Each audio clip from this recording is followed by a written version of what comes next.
Whoever has made a voyage up the Hudson must remember the Catskill Mountains. They are a dismembered branch of the great Appalachian family, and are seen away to the west of the river, swelling up to a noble height and lording it over the surrounding country. Every change of season, every change of weather, indeed every hour of the day produces some change in the magical hues and shapes of these mountains, and they are regarded by all the good wives far and near as perfect barometers. When the weather is fair and settled, they are clothed in blue and purple, and print their bold outlines on the clear evening sky.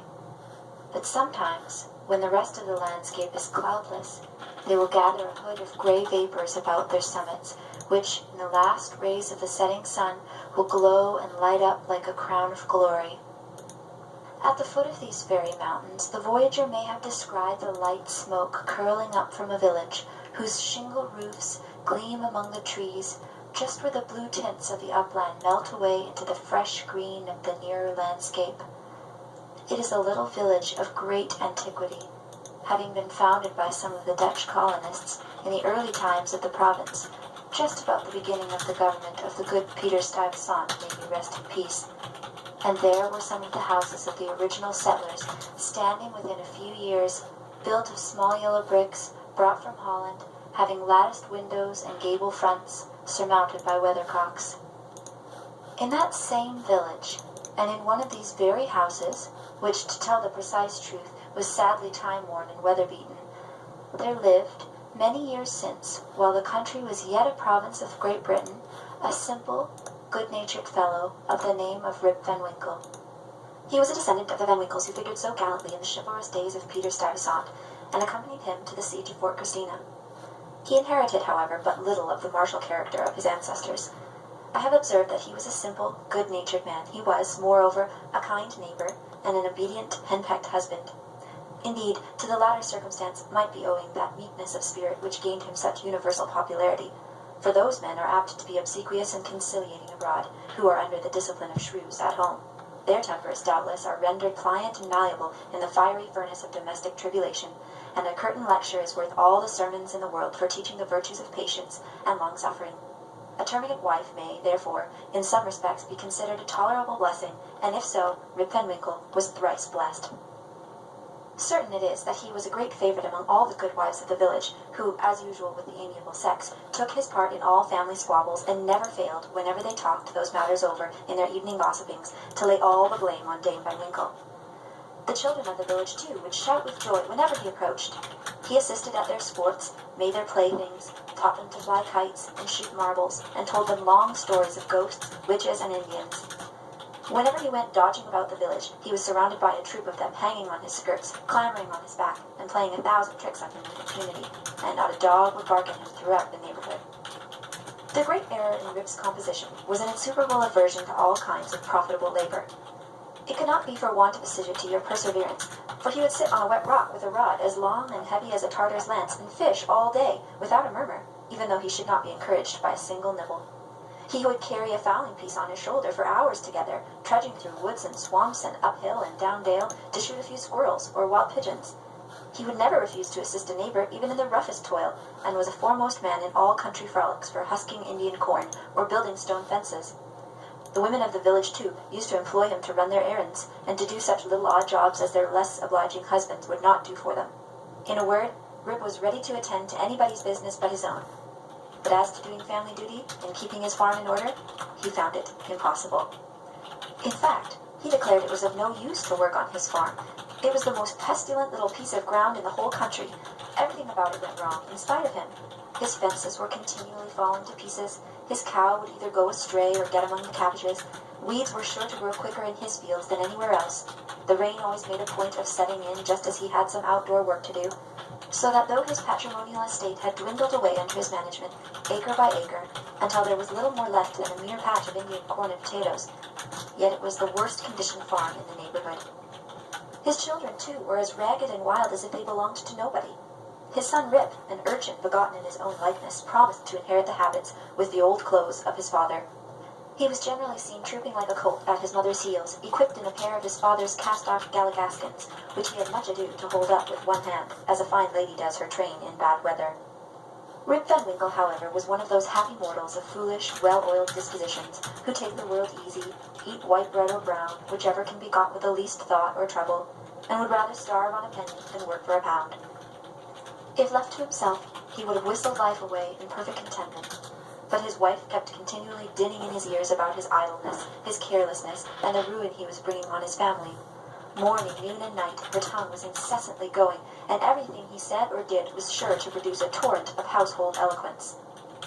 Rip had but one way of replying to all lectures of the kind, and that, by frequent use, had grown into a habit.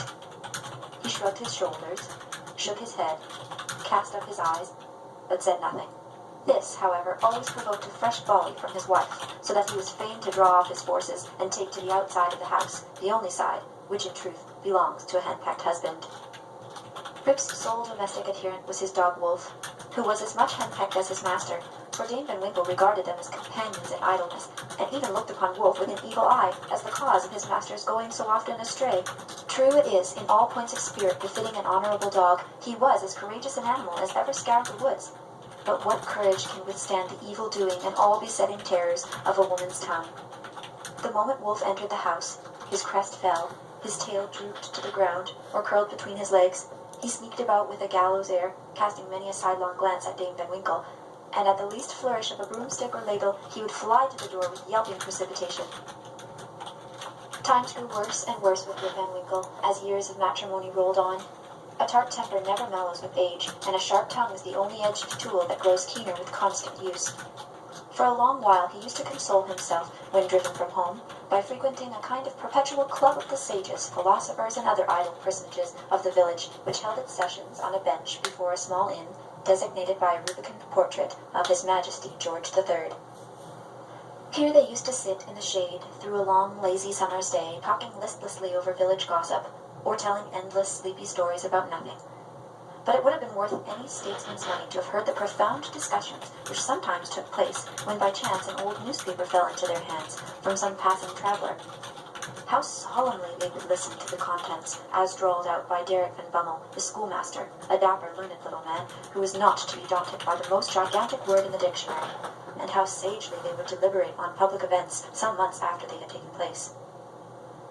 The opinions of this junto were completely controlled by Nicholas Vedder, a patriarch of the village and landlord of the inn, at the door of which he took his seat from morning till night, just moving sufficiently to avoid the sun, and keep in the shade of a large tree, so that the neighbours could tell the hour by his movements as accurately as by a sundial. It is true, he was rarely heard to speak, but smoked his pipe incessantly. His adherents, however, for every great man has his adherents, perfectly understood him, and knew how to gather his opinions. When anything that was read or related displeased him, he was observed to smoke his pipe vehemently, and to send forth frequent and angry puffs.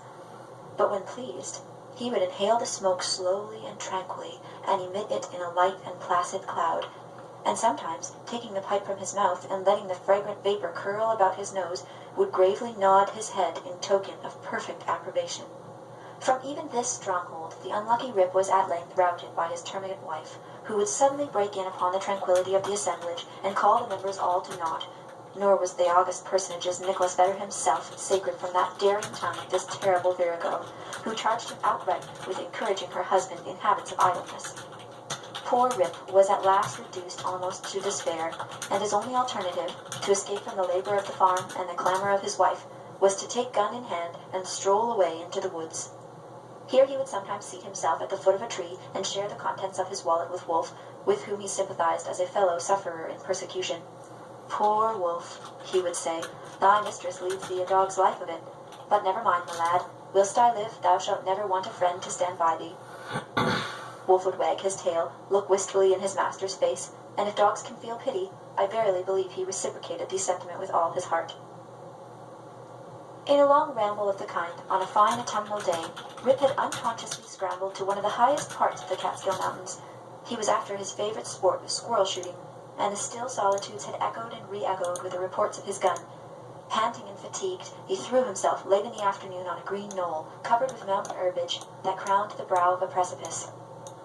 From an opening between the trees, he could overlook all the lower country for many a mile of rich woodland. He saw at a distance the lordly Hudson, far, far below him, moving on its silent but majestic course, with the reflection of a purple cloud, or the sail of a lagging bark, here and there sleeping on its glassy bosom, and at last losing itself in the blue highlands. On the other side, he looked down into a deep mountain glen, wild, lonely, and shagged, the bottom filled with fragments from the impending cliffs, and scarcely lighted by the reflected rays of the setting sun. For some time, Rip lay musing on this scene. Evening was gradually advancing. The mountains began to throw their long blue shadows over the valleys. He saw that it would be dark long before he could reach the village, and he heaved a heavy sigh when he thought of encountering the terrors of Dame Van Winkle. As he was about to descend, he heard a voice from a distance, hallooing, "Rip Van Winkle! Rip Van Winkle!" He looked around, but could see nothing but a crow winging its solitary flight across the mountain. He thought his fancy must have deceived him, and he turned again to descend, when he heard the same cry ring through the still evening air. "Rip Van Winkle! Rip Van Winkle!" At the same time, Wolf bristled up his back, and giving a low growl, skulked to his master's side, looking fearfully down into the glen. Rip now felt a vague apprehension stealing over him. He looked anxiously in the same direction and perceived a strange figure, slowly toiling up the rocks, and bending under the weight of something he carried on his back. He was surprised to see any human being in this lonely and unfrequented place, but supposing it to be someone of the neighborhood in need of his assistance, he hastened down to yield it. On nearer approach, he was still more surprised at the singularity of the stranger's appearance. He was a short, square-built old fellow, with thick bushy hair and a grizzled beard. His dress was one of the antique Dutch fashion, a cloth jerkin strapped round the waist, several pairs of breeches, the outer one of ample volume, decorated with rows of buttons down the sides and bunches at the knees.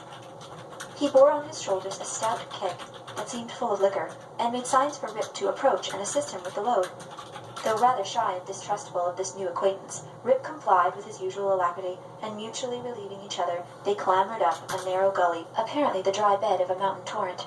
As they ascended, Rip every now and then heard long, rolling peals, like distant thunder, that seemed to issue out of a deep ravine, or rather cleft between lofty rocks, towards which their rugged path conducted. He paused for an instant, but supposing it to be the muttering of one of those transient thunder showers which often take place in the mountain heights, he proceeded.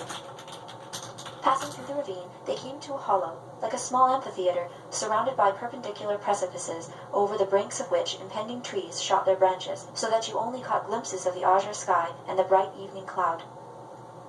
During the whole time Rip and his companion had labored on in silence, for though the former marveled greatly what could be the object of carrying a keg of liquor up this wild mountain, yet there was something strange and incomprehensible about the unknown that inspired awe and checked familiarity.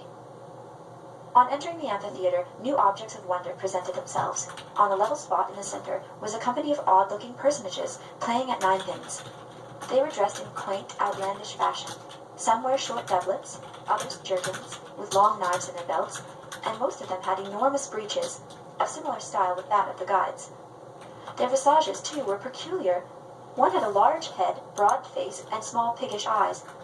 The face of another seemed to consist entirely of nose, and was surmounted by a white sugar-loaf hat, set off with a little red cock's tail. They all had beards of various shapes and colors, and there was one who seemed to be the commander. He was a stout old gentleman, with a weather-beaten countenance. He wore a laced doublet, broad belt and hanger, high-crowned hat and feather, red stockings, and high-heeled shoes with roses in them. The whole group reminded Rip of the figures in the old Flemish painting in the parlour of Dominee Van Schaik, the village parson, and which had been brought over from Holland at the time of the settlement. What seemed particularly odd to Rip was that though these folks were evidently amusing themselves, yet they maintained the gravest faces, the most mysterious silence, and were, withal, the most melancholy party of pleasure he had ever witnessed. Nothing interrupted the stillness of the scene but the noise of the balls, which, whenever they were rolled, echoed along the mountains like rumbling peals of thunder.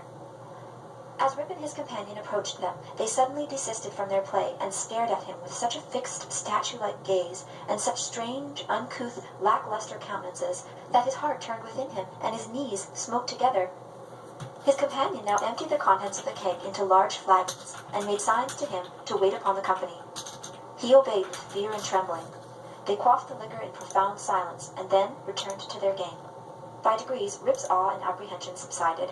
He even ventured, when no eye was fixed upon him, to taste the beverage, which he found had much the flavour of an excellent Holland. He was naturally a thirsty soul, and was soon tempted to repeat the draught. One taste provoked another, and he reiterated his visits to the flagon so often that at length his senses were overpowered, his eyes swam in his head gradually declined, and he fell into a deep sleep. On waking, he found himself on the green knoll whence he had first seen the old man of the glen. He rubbed his eyes. It was a bright sunny morning. The birds were hopping and twittering among the bushes, and the eagle was wheeling aloft and breasting on the pure mountain breeze. Surely, thought Rip, I have not slept here all night.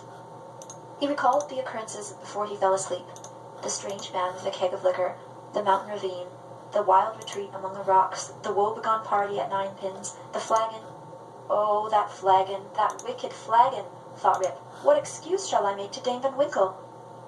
He looked around for his gun, but in place of the clean, well-oiled fowling piece, he found an old firelock lying by him, the barrel encrusted with rust, the lock falling off, and the stock worm-eaten. He now suspected that the grey roisterers of the mountains had put a trick upon him, and having doused him with liquor, had robbed him of his gun. Wolf, too, had disappeared, but he might have strayed away after a squirrel or a partridge. He whistled after him and shouted his name, but all in vain. The echoes repeated his whistle and shout, but no dog was to be seen.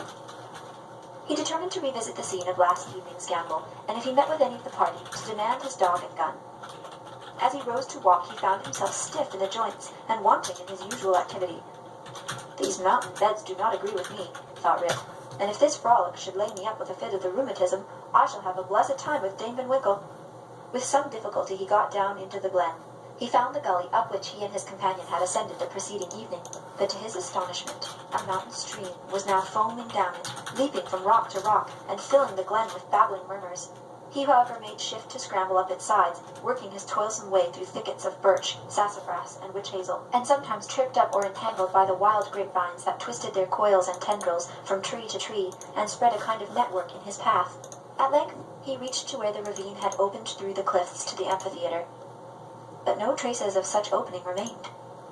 The rocks presented a high, impenetrable wall, over which the torrent came tumbling in a sheet of feathery foam, and fell into broad, deep basin, black from the shadows of the surrounding forest. Here, then, poor Rip was brought to a stand. He called again, and whistled after his dog.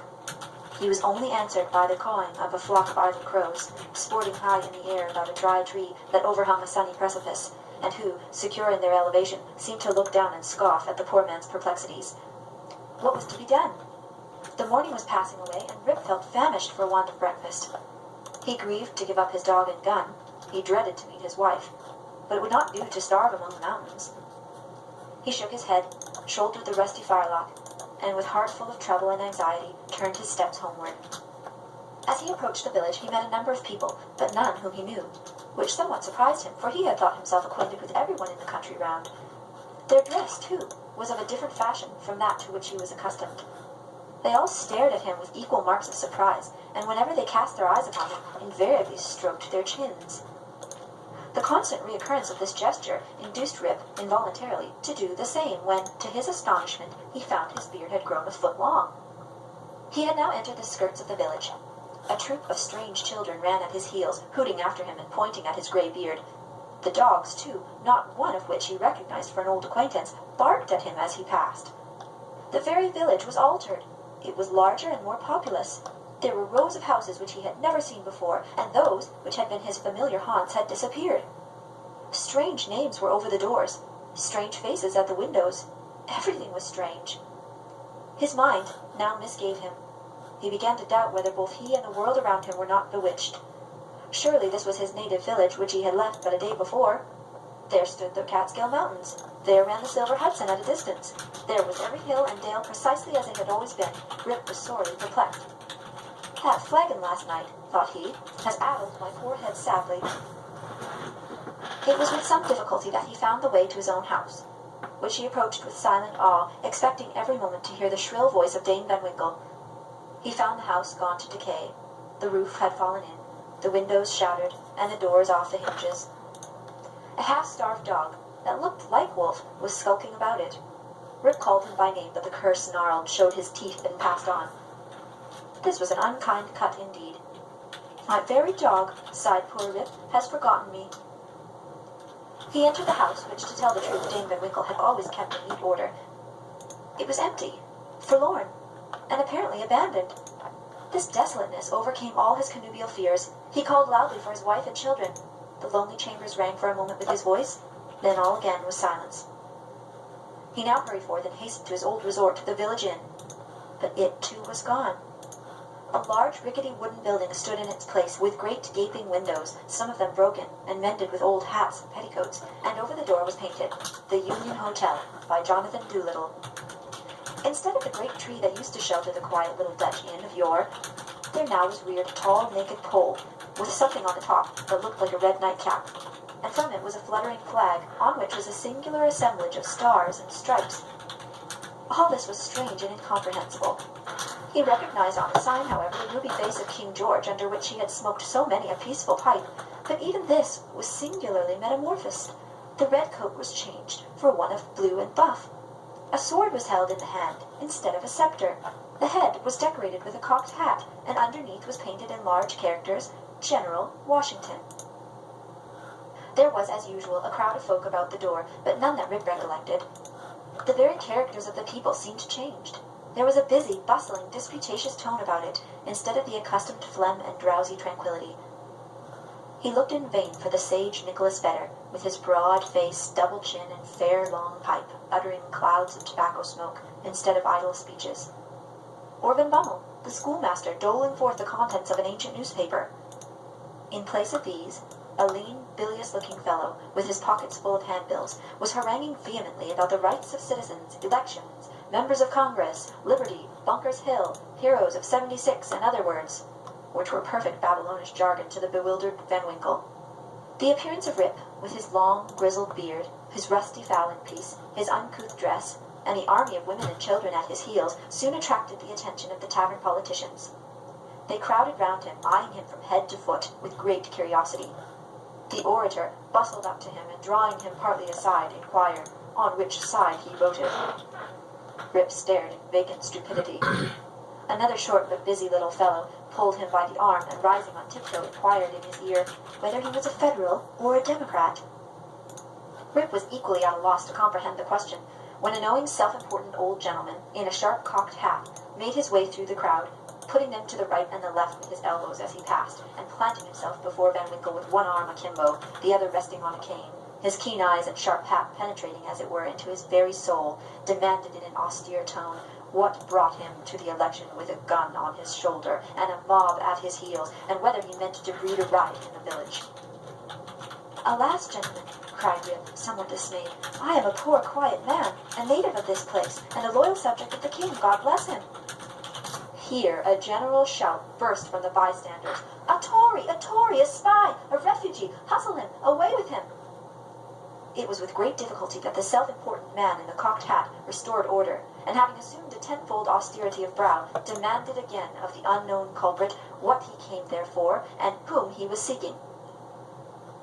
The poor man humbly assured him that he meant no harm, but merely came there in search of some of his neighbors who used to keep about the tavern. "Well, who are they? Name them." Rip bethought himself a moment, and inquired, "Where's Nicholas Vedder?"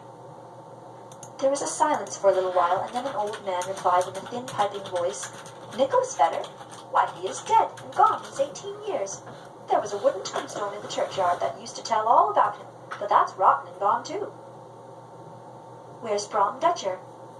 "Oh, he went off to the army in the beginning of the war. Some say he was killed at the storming of Stony Point. Others say he was drowned in a squall at the foot of Antony's Nose. I don't know. He never came back again." "Where's Van Bummel, the schoolmaster?" "Oh, he went off to the wars too. Was a great militia general, and he's now in Congress." Rip's heart died away at hearing of these sad changes in his home and friends, and finding himself thus alone in the world. Every answer puzzled him, too, by treating of such enormous lapses of time, and matters which he could not understand. War? Congress? Stony Point? He had no courage to ask after any more friends, but cried out in despair, "Does nobody here know Rip Van Winkle?" "Oh, Rip Van Winkle!" exclaimed 2 or 3. "Oh, to be sure, that's Rip Van Winkle yonder, leaning against the tree." Rip looked, and beheld a precise counterpart of himself as he went up the mountain, apparently as lazy and certainly as ragged. The poor fellow was now completely confused. He doubted his own identity and whether he was himself or another man. In the midst of his bewilderment, the man in the cocked hat demanded who he was and what was his name. God knows, exclaimed he at his wit's end, I'm not myself, I'm somebody else. That's me yonder. No, that's somebody else, got into my shoes. I was myself last night, but I fell asleep on the mountain, and they've changed my gun, and everything's changed, and I'm changed, and I can't tell what's my name, or who I am. The bystanders began now to look at each other, nod and wink significantly, and tap their fingers against their foreheads. There was a whisper also about securing the gun and keeping the old fellow from doing mischief, at the very suggestion of which the self-important man with the cocked hat retired with some precipitation. At this critical moment a fresh, comely woman pressed through the throng to get a peep at the grey-bearded man. She had a chubby child in her arms, which, frightened at his looks, began to cry. "Hush, Rip," cried she, "hush, you little fool. The old man won't hurt you." The name of the child, the air of the mother, the tone of her voice, all awakened a train of recollections in his mind. "What's your name, my good woman?" asked he. "Judith Cardinier." "And your father's name?" "Ah, poor man, Rip Van Winkle was his name, but it's 20 years since he went away from home with his gun, and never has been heard of since. His dog came home without him, but whether he shot himself or was carried away by the Indians, no one can tell. I was then but a little girl." Rip had one more question to ask, but he put it with a faltering voice. "Where's your mother?" "Oh, she too had died but a short time since. She broke a blood vessel in a fit of passion at a New England peddler." There was a drop of comfort, at least, in this intelligence. The honest man could contain himself no longer. He caught his daughter and her child in his arms. "I'm your father," cried he, "young Rip Van Winkle, once old Rip Van Winkle now. Does nobody know poor Rip Van Winkle?" All stood amazed, until an old woman, tottering out from among the crowd, put her hand to her brow, and peering under it in his face for a moment, exclaimed, "Sure enough, it is Rip Van Winkle, it is himself. Welcome home again, old neighbour. Why, where have you been these 20 long years?" Rip's story was soon told, for the whole 20 years had been to him as but one night. The neighbours stared when they heard it. Some were seen to wink at each other and put their tongues in their cheeks, and the self-important man in the cocked hat, who, when the alarm was over, had returned to the field, screwed down the corners of his mouth, and shook his head, upon which there was a general shaking of the heads throughout the assemblage. It was determined, however, to take the opinion of old Peter Vanderdonk, who had been slowly advancing up the road. He was a descendant of the historian of that same name, who wrote one of the earliest accounts of the province. Peter was the most ancient inhabitant of the village, and well versed in all the wonderful events and traditions of the neighbourhood. He recollected Rip at once, and corroborated his story in the most satisfactory manner.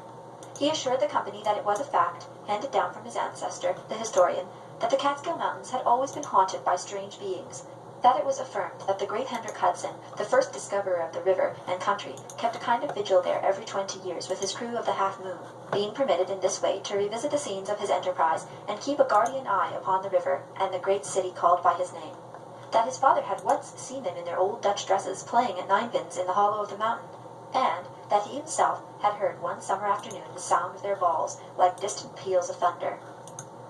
To make a long story short, the company broke up and returned to the more important concerns of the election.